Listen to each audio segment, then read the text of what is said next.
Channel में the success at में स्वागत करता हूँ। उम्मीद करता हूँ कि आप सब पढ़ रहे होंगे। पढ़ते रहिए, मेहनत करते रहिए। जैसा कि आपको पता है, समीक्षा अधिकारी सहायक समीक्षा अधिकारी का पेपर 11 फरवरी को होना है और उसके साथ ही एक खुशखबरी और देना है कि एक वैकेंसी आ चुकी है यूपी पीसीएस की, और उसको भी आप फिल करें, लक्ष्य बनाएं, लक्ष्य निर्धारित करके उस फॉर्म को भरें। सफलता आपकी कदम चूमेगी। चलिए शुरू करते हैं आज का टॉपिक। शुरू करने से पहले गुजारिश कि वीडियो को ज़्यादा से ज़्यादा सब्सक्राइब करें, शेयर करें। वीडियो कैसी लगती है कमेंट में ज़रूर बताएं। तो राज्य लोक सेवा आयोग के सदस्यों की नियुक्ति किसके द्वारा की जाती है? राष्ट्रपति के द्वारा, राज्यपाल, अध्यक्ष संघ लोक सेवा आयोग या राज्य लोक सेवा आयोग। तो ये 75वां क्वेश्चन था जो हम लोगों ने डिस्कशन कर लिया है। आज हम लोग डिस्कशन करेंगे 176 क्वेश्चन से। चलिए शुरू करते हैं। तो स्वर्ण सिंह समिति ने, माफ कीजिएगा, स्वर्ण सिंह समिति ने जिस प्रश्न पर विचार किया था वो प्रश्न कौन सा है? को बताना है। जम्मू कश्मीर के प्रतिरूप पंजाब को अधिक स्वायत्तता के लिए, भारत के लिए राष्ट्रपति मूलक शासन की उपयुक्तता, मूल अधिकारों की तुलना में निर्देशक तत्वों को अग्रता, और चौथा है आपका प्रशासनिक सुधार। तो स्वर्ण सिंह समिति ने जिस प्रश्न पर विचार किया था, 1976 में कांग्रेस ने सरदार स्वर्ण सिंह की अध्यक्षता में एक समिति का गठन किया था और इसे संविधान संशोधन समिति के नाम से जाना गया। 42वें संविधान संशोधन 1976 इस समिति की सिफारिशों का परिणाम है। इसने भारत के लिए राष्ट्रपति प्रणाली पर विचार करते हुए इसे अनुपयुक्त बताया था। बात समझ आ रही है? तो स्वर्ण सिंह समिति किस प्रश्न पर विचार किया था? तो ये आपने किया था भारत के लिए राष्ट्रपति मूलक की उपयुक्तता। तो बी आपका क्या हो जाएगा?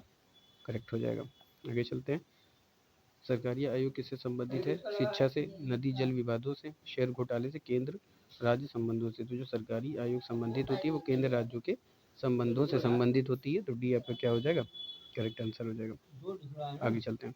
सरकारी आयोग की सिफारिश का संबंध है राजस्व वितरण से, राष्ट्रपति की शक्ति एवं कार्यों से, संसद की सदस्यता से, केंद्र और राज्यों के बीच संबंधों से। तो सरकारी आयोग की संबंध किससे पड़ता है? ये पड़ता है आपका केंद्र एवं राज्यों के संबंधों से। तो डी आपका क्या हो जाएगा? Correct answer. उत्तर प्रदेश का लोक सेवा आयोग के व्यय किस निधि पर आधारित होते हैं? भारत की संचित निधि से, राज्य की संचित निधि पर, फीस द्वारा इसके स्वयं के एकत्र निधि पर, और आकस्मिक निधि पर। तो उत्तर प्रदेश लोक सेवा आयोग के व्यय किस निधि पर भारित होते हैं? तो ये राज्य की संचित निधि पर होते हैं। तो बी आपका क्या हो जाएगा? करेक्ट आंसर हो जाएगा। तो भारत के सर्वोच्च न्यायालय की स्थापना कब हुई थी? 1950 में संसद में एक अधिनियम के द्वारा, भारतीय स्वाधीनता अधिनियम 1947 के अधीन, भारत सरकार के अधिनियम 1953 के अधीन, और भारतीय संविधान के द्वारा। तो भारत के जो सर्वोच्च न्यायालय की स्थापना की गई थी वो की गई थी 1986, माफ कीजिएगा, सर्वोच्च न्यायालय की जो न्यायालय की स्थापना की गई थी वो की गई थी भारतीय संविधान के द्वारा। ठीक है, तो किसके द्वारा की गई थी? भारतीय संविधान के द्वारा। तो डी क्या हो जाएगा? एक मिनट, डी आपका क्या हो जाएगा? करेक्ट हो जाएगा। चलते हैं। भारत के सर्वोच्च न्यायालय की स्वीकृत क्षमता क्या है? 31, 24, 18। तो भारत के सर्वोच्च न्यायालय की स्वीकृत क्षमता कितनी होती है? स्वीकृत क्षमता कितनी होती है? तो ये होती है आपके 31, क्योंकि 31। तो ए आपका क्या हो जाएगा? करेक्ट आंसर हो जाएगा। सर्वोच्च न्यायालय में एक मुख्य न्यायाधीश, कितने न्यायाधीश होते हैं? यानी कि न्यायाधीश का जो सत्र होता है स्वीकृत, बात समझ में आ रही है? तो न्यायालय के न्यायाधीशों के अतिरिक्त कितने न्यायाधीश होते हैं? के अतिरिक्त होगा यहाँ पे। ठीक है, बात समझ में आ रही है? तो आपको ये क्या हो जाएगा? के अतिरिक्त। ये आपका क्या हो जाएगा? ये आपका क्या हो जाएगा? के अतिरिक्त। ठीक है, तो इसके अतिरिक्त कितने न्यायाधीश होते हैं? 7 न्यायाधीश, 24 न्यायाधीश, 11 न्यायाधीश। तो 31 न्यायाधीश होते हैं, 30 आपके मुख्य थे और एक मुख्य होता है। तो डी आपका क्या हो जाएगा? करेक्ट आंसर हो जाएगा। 30 मुख्य न्यायाधीश होते हैं, एक उच्च न्यायाधीश होता है। चलिए आगे चलते हैं। उच्चतम न्यायालय के न्यायाधीशों की संख्या में वृद्धि करने की शक्ति किसके पास होती है? प्रधानमंत्री, राष्ट्रपति, संसद और विधि मंत्रालय। तो उच्चतम न्यायाधीश की संख्या में जो वृद्धि करती है वो शक्ति होती है आपके संसद के पास। किसके पास होती है? संसद के पास। तो सी आपका क्या हो जाएगा? करेक्ट आंसर हो जाएगा, और ये अनुच्छेद 124 के तहत होता है। चलिए आगे चलते हैं। उच्चतम न्यायालय के न्यायाधीश किस प्रकार हटाए जा सकते हैं? तो मुख्य न्यायाधीश की इच्छा अनुसार, राष्ट्रपति के द्वारा, राष्ट्रपति द्वारा सुप्रीम कोर्ट के मुख्य न्यायाधीश की सिफारिश पर, राष्ट्रपति के द्वारा संसद की सिफारिश पर। तो जो उच्चतम न्यायालय के न्यायाधीश जो हटाए जा सकते हैं वो हटाए जा सकते हैं राष्ट्रपति के द्वारा संसद की सिफारिश पर। ये आता है आपका अनुच्छेद 124 तो डी आपका तो आंसर हो ही जाएगा। और ये अनुच्छेद आता है 124 का 4 व 5 में किया गया, इसका वर्णन किया गया है। चलिए आगे चलते हैं। संसद के द्वारा उच्चतम न्यायालय के न्यायाधीशों की संख्या में वृद्धि की जा सकती है किस अनुच्छेद के द्वारा? तो ये अनुच्छेद आपका पड़ता है 124 के अंतर्गत। तो ए आपका क्या हो जाएगा? करेक्ट आंसर हो जाएगा। उच्चतम न्यायालय के न्यायाधीशों का वेतन निर्धारण किया जाता है, इसको उच्चतम कर लीजिए, ये आपका उच्चतम होगा। तो उच्चतम न्यायालय के न्यायाधीशों का वेतन का निर्धारण किया जाता है राष्ट्रपति द्वारा नियुक्त वेतन के आयोग द्वारा, विधि आयोग द्वारा, संसद द्वारा या मंत्रिपरिषद के द्वारा। तो उच्चतम न्यायालय के जो न्यायाधीशों के वेतन का निर्धारण किया जाता है वो किसके द्वारा किया जाता है? तो ये किया जाता है आपके संसद के द्वारा। किसके द्वारा किया जाता है? संसद के द्वारा किया जाता है। तो सी क्या हो जाएगा? करेक्ट हो जाएगा। अब क्या होता है, सेवानिवृत्त होने के बाद सर्वोच्च न्यायालय के न्यायाधीश वकालत कर सकते हैं। उच्च न्यायालय में केवल, सर्वोच्च न्यायालय में, सर्वोच्च न्यायालय तो उच्च न्यायालय दोनों में, या किसी भी न्यायालय में नहीं। तो जो सेवानिवृत्त यानी जो कार्य कर रहे हैं सर्वोच्च न्यायालय या उनके बाद जो रिटायर होते हैं वो वकालत कर सकते हैं, आपके किसी भी न्यायालय में नहीं कर सकते हैं। ठीक है, जो सर्वोच्च न्यायालय के न्यायाधीश होते हैं वो किसी भी अदालत में वकालत नहीं कर सकते हैं। ठीक है। भारत के सर्वोच्च न्यायालय के कार्यवाहक मुख्य न्यायाधीश की नियुक्ति कौन करता है? सर्वोच्च न्यायालय का मुख्य न्यायाधीश प्रधानमंत्री, राष्ट्रपति या वित्त मंत्री? तो भारत के सर्वोच्च न्यायालय के कार्यवाहक मुख्य न्यायाधीश की जो नियुक्ति करता है वो आपका करता है राष्ट्रपति। कौन करता है? आपका राष्ट्रपति करता है। तो ये आपका आ जाएगा, सी आपका करेक्ट आंसर हो जाएगा। और किस अनुच्छेद के अंतर्गत है? तो ये अनुच्छेद आप यानी कि ये एक्ट आपका आएगा 126। तो आगे चलते हैं। सर्वोच्च न्यायालय के न्यायाधीशों की नियुक्ति की जाती है राष्ट्रपति के द्वारा। किसकी सलाह पर? राज्यसभा द्वारा अनुमोदित किए जाने पर, लोकसभा की सलाह पर, प्रधानमंत्री की सलाह पर, सर्वोच्च न्यायालय के मुख्य न्यायाधीश से परामर्श के साथ और प्रधानमंत्री के द्वारा। तो सर्वोच्च न्यायालय के न्यायाधीशों की जो नियुक्ति की जाती है वो किसके? राष्ट्रपति के द्वारा की जाती है। तो ये जो की जाती है वो आपकी की जाती है किसकी सलाह पर की जाती है? बात समझ में आ रही है? तो पुनः सर्वोच्च न्यायालय न्यायाधीशों की नियुक्ति जो की जाती है वो राष्ट्रपति के द्वारा की जाती है। तो किसकी सलाह पर? तो ये की जाए सर्वोच्च न्यायालय के मुख्य न्यायाधीश के परामर्श के साथ। तो डी आपका क्या हो जाएगा? करेक्ट आंसर हो जाएगा। डी आपका क्या हो जाएगा? करेक्ट आंसर हो जाएगा। आगे चलते हैं। सर्वोच्च न्यायालय में तटस्थ न्यायाधीश की नियुक्ति की जाती है। कतिपय न्यायाधीश दीर्घकालीन अवकाश पर जाते हैं। स्थायी नियुक्ति के लिए कोई उपबंध नहीं होता है। न्यायालय के समक्ष लंबित वादों में असाधारण वृद्धि हो जाती है। न्यायालय के किसी सत्र के लिए न्यायाधीशों का कोरम नहीं होता है। तो अगर हम सर्वोच्च न्यायालय के तटस्थ न्यायाधीशों की नियुक्ति की बात करते हैं तो न्यायालय के किसी सत्र के लिए न्यायाधीशों का कोरम नहीं होता है। ठीक है, तो ये डी क्या हो जाएगा? आपका करेक्ट आंसर हो जाएगा। और ये किस में आता है? आपका एक्ट, ये आता है एक्ट 127(1) के अंतर्गत।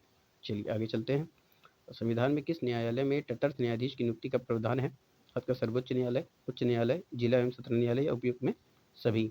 तो संविधान में सर्वोच्च न्यायालय तटस्थ न्यायाधीश की नियुक्ति का जो प्रावधान किया गया है वो किया गया भारत के केवल सर्वोच्च न्यायालय में। तो ए आपका क्या हो जाएगा? करेक्ट आंसर हो जाएगा। आगे चलते हैं। केंद्र और राज्यों के बीच होने वाले विवादों का निर्णय करने की भारत की उच्चतम न्यायालय की शक्ति आती है। इसके परामर्श अधिकारिता के अंतर्गत, इसके अपील अधिकारिता के अंतर्गत, इसके मूल अधिकारिता के अंतर्गत, इसकी संवैधानिक अधिकारिता के अंतर्गत। तो जो केंद्र और राज्यों के बीच होने वाले विवादों का निर्णय करने की क्षमता होती है वो आपकी होती है मूल अधिकारिता के अंतर्गत आती है। तो सी आपका क्या हो जाएगा? करेक्ट आंसर हो जाएगा। आगे चलते हैं। उच्चतम न्यायालय द्वारा आज तक दूसरी सबसे बड़ी खंडपीठ किस केस में बनी थी? गोरखनाथ केस में, मिनर्वा मिल केस में, बैंक नेशनलाइजेशन केस में या टीएस फाउंडेशन में? तो उच्चतम न्यायालय द्वारा जो आज तक सबसे बड़ी जो खंडपीठ केस बनी थी वो बनी थी 1973 में, और ये हुआ था गोरखनाथ केस में। ठीक है, तो ये किस में होता है? गोरखनाथ केस में। तो ए आपका क्या हो जाएगा? करेक्ट हो जाएगा। आगे चलते हैं। भारतीय संविधान को कौन सा अनुच्छेद संवैधानिक विवाद में सर्वोच्च न्यायालय के अपील क्षेत्र अधिकार से संबंधित है? अनुच्छेद 131, अनुच्छेद 132, अनुच्छेद 134 ए को मिलाकर अनुच्छेद 132 को पढ़ना, अनुच्छेद 134 ए को मिलाकर अनुच्छेद 133 को पढ़ना। तो अगर हम अनुच्छेद 132 की बात करते हैं तो कुछ मामलों में उच्चतम न्यायालय से अपीलों से उच्चतम न्यायालय की अपीली अधिकारिता का वर्णन करता है, जबकि अनुच्छेद 133 केवल सिविल विषय से संबंधित है। इसलिए क्या है कि 134 ए सर्व उच्चतम न्यायालय में अपील के लिए प्रमाण पत्र का उल्लेख करता है। इसी प्रकार संवैधानिक विवाद में अनुच्छेद 134 ए को अनुच्छेद 132 के साथ मिलाकर पढ़ने से अपीली क्षेत्र अधिकार का सृजन होता है। ठीक है, तो आपका ये हो जाएगा, सी आपका क्या हो जाएगा? करेक्ट आंसर हो जाएगा। चलते हैं। संविधान का कौन सा अनुच्छेद उच्चतम न्यायालय को उसके द्वारा किए गए निर्णय अथवा आदेश के पुनर्विलोकन के लिए अधिकृत करता है? अनुच्छेद 137, अनुच्छेद 130, अनुच्छेद 139 या अनुच्छेद 138? तो संविधान का जो अनुच्छेद 137 है वो संसद द्वारा बनाई गई किसी विधि का, ठीक है, किए गए यानी विधि का या आदेश के पुनर्विलोकन के लिए अधिकृत करता है। तो ये क्या हो जाएगा आपका अनुच्छेद 137। तो ए आपका क्या हो जाएगा, करेक्ट आंसर हो जाएगा। यह प्रवीण लोकन का अर्थ यह होता है सर्वोच्च न्यायालय सभी प्रमाणों पर अंतिम अधिकार प्राप्त होता है, राष्ट्रपति के विरुद्ध दोषपूर्ण कर सकता है, उच्च न्यायालय द्वारा निर्मित प्रकरणों की समालोचना कर सकता है, किसी भी राज्य के कानून को अवैध घोषित कर सकता है। तो न्यायालय का जो अर्थ होता है, ठीक है, इसको आप कर लीजिए न्यायिक, ठीक है, आप इसको न्यायिक कर सकते हैं।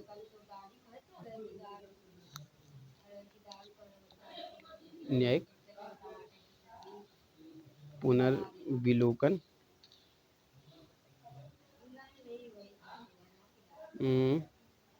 पुनर्विलोकन का अर्थ क्या होता है ये पूछा जा रहा है आपका। तो आपका आंसर क्या हो जाएगा कि किसी भी राज्य के कानून को अवैध घोषित कर सकता है। तो ये आपका क्या हो जाएगा, डी आपका आंसर हो जाएगा करेक्ट। आगे चलते हैं। तो लास्ट है न्यायपालिका, ठीक है, न्यायपालिका होगा यहाँ पे कि लोकल में न्यायालय को निम्नलिखित अधिकार प्राप्त होता है, ठीक है, न्यायिक पुनर्विलोकन होगा यहाँ पे, इसको भी आप ठीक कर लीजिए। आपका न्यायिक होगा ये, न्यायिक पुनर्विलोकन, ये आपका